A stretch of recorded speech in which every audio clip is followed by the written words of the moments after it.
Bonsoir et bienvenue dans le MAG. Nous sommes avec Sabine Cossin, directrice du Prisme de la communauté d'agglomération de Saint-Quentin en Yvelines, située à Élancourt. Bonsoir. Bonsoir. Alors ensemble, nous allons passer en revue la programmation du mois de novembre.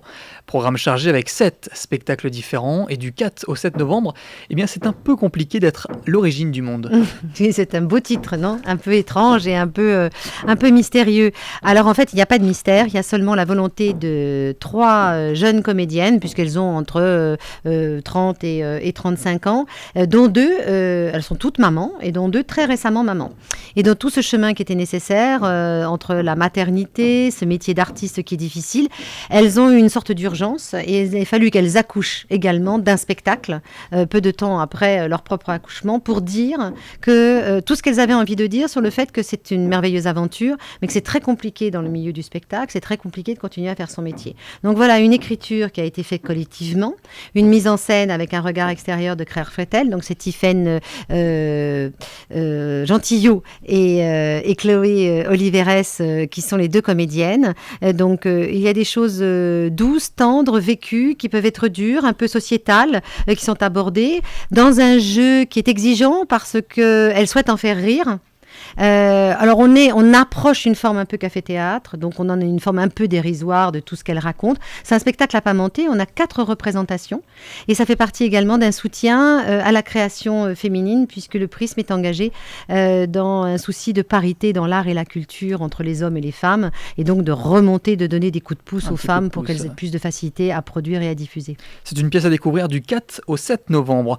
Ce qui nous amène au spectacle Partiture, c'est à voir en famille le 7 novembre. Alors une partition partitour, puisque là c'est un spectacle qui s'adresse aux adultes et aux enfants, et un spectacle à vivre ensemble.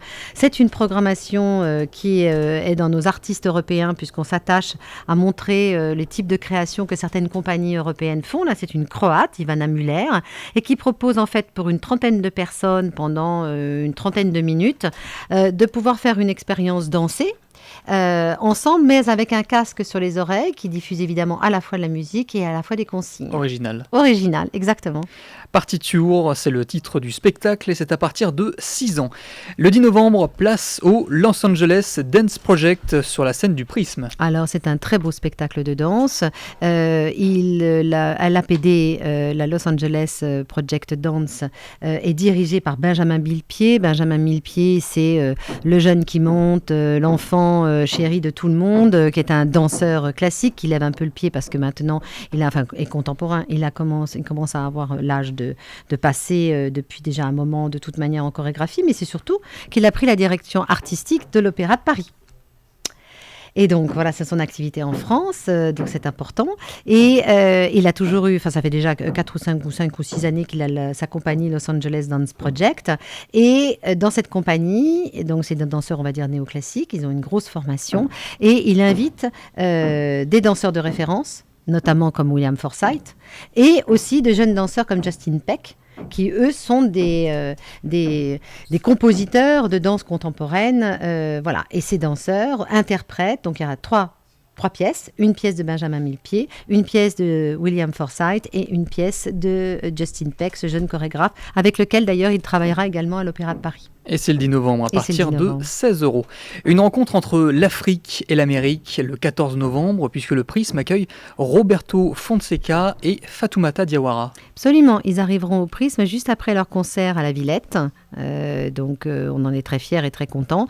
Là, on a le mariage de l'enfant chéri de la musique cubaine. Roberto Fonseca est, on va dire, un des fils spirituels du Buena Vista Social Club, que Ibrahim Ferrer aimait tant. Ormara Portundo, toujours là, l'aime beaucoup aussi.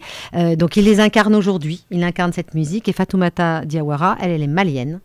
Beaucoup de gens l'ont déjà vue, Fatoumata Diawara, puisqu'elle était dans Timbuktu, ce film que beaucoup de gens ont vu, et c'est cette comédienne qui chantait notamment. Non seulement elle est très belle, elle est exceptionnelle, elle est très belle. Alors elle envoie la musique africaine sur des compositions de musique cubaine avec des musiciens d'une énorme qualité, c'est magnifique. Une musique du monde à découvrir le 14 novembre. 3.0 hors jeu, c'est un spectacle de danse à découvrir le 20 novembre. Alors, le 20 novembre, premier spectacle de création de danse, Ifradia, qui est un enfant du pays, comme on va dire, un ancien danseur de la compagnie Black Blamber, qui est né ici à Saint-Quentin-en-Yvelines. Ifra, c'est un danseur qu'on accompagne depuis de nombreuses années et qui viendra nous travailler sa chorégraphie ici. Et là, c'est pareil, il s'interroge sur le hip-hop au féminin. Et on est dans la même veine de cette parité un peu homme-femme, mais du coup, du côté d'un homme qui s'intéresse aussi. Voilà, un autre coup de pouce. Et le lendemain, ça va swinguer avec la venue de Jazz Passion. Alors, Jazz Passion, c'est une nouvelle formule. Nous n'avons plus les jazz clubs. On a changé de formule. On a inventé autre chose. Et là, on est en acoustique dans notre petite salle avec de vrais rendez-vous avec des musiciens de haut niveau, de merveilleux interprètes pour vivre ensemble du jazz à tous les étages, puisque la petite salle est au premier étage du Prisme. Enfin, pour clore le mois, un spectacle familial, Le Songe d'une nuit d'été. Ça se passe du 26 au 27 novembre. Alors là, ce sont nos amis de Déclic Théâtre qui sont partis dans un projet très intéressant. Ils sont attaqués à cette œuvre majeure de Shakespeare et ils ont fait travailler leurs comédiens amateurs qui travaillent en improvisation régulièrement et ils les ont accompagnés avec des comédiens professionnels. Donc on est dans un spectacle à partager en famille sur une expérience particulière, parce qu'à la fois il y a quand même deux niveaux de jeu qui sont confrontés, mais ces jeunes gens donnent une dynamique extraordinaire puisque ce sont eux les artisans et puis les comédiens professionnels sont eux donc dans le domaine des faits. Et voilà, c'est cette rencontre-là et on le fera rencontrer, nous, ces jeunes gens, avec nos ateliers de théâtre, de façon à ce qu'ils parlent de leurs expériences communes. C'est la fin du MAG. Merci Sabine Cossin d'avoir été avec nous. Je le rappelle, vous êtes directrice du Prisme de la communauté d'agglomération de Saint-Quentin-en-Yvelines, située à Élancourt. Plus d'infos au 01 30 51 46 06. Vous pouvez retrouver le MAG en podcast sur notre site www.radiosensation.fr. Excellente soirée sur Sensation Yvelines.